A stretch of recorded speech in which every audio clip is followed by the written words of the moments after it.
Bueno, si se avanza es porque se arriesga, se actúa con determinación y sin caer en el desánimo. Eso mismo es lo que muchísimas mujeres durante muchos años y en muchos lugares han hecho en pro de que tengamos unas fiestas populares más paritarias. La compañía Jaizkibel de Hondarribia les ha dado forma en un documental.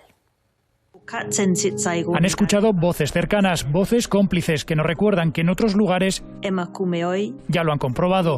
Se puede hacer.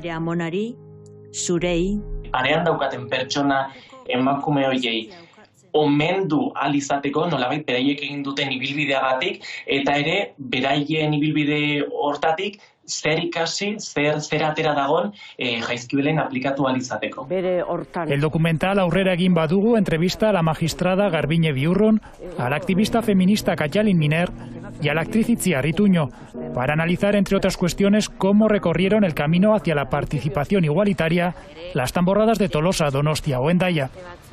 El ejemplo de Hendaya nos demuestra, por una parte, que si las instituciones están dispuestas a caminar esos pasos en pro de la igualdad junto al movimiento social, asociativo, feminista que pueda haber en el pueblo, como en Hendaya, desde el principio se ponen en marcha festividades inclusivas para todos y todas, ¿no? Se están haciendo cosas, se está moviendo la sociedad, se está moviendo el movimiento feminista. Yo creo que las generaciones más jóvenes hablan con naturalidad del tema, que creo que es algo que necesitábamos también, verbalizar y poder dialogar sobre lo que está ocurriendo. Deja de ser un tema tabú. Después de estrenarlo hoy en Hondarribia, el documental se podrá ver en Irún, San Sebastián, Vitoria-Gasteiz, Bilbao y Madrid.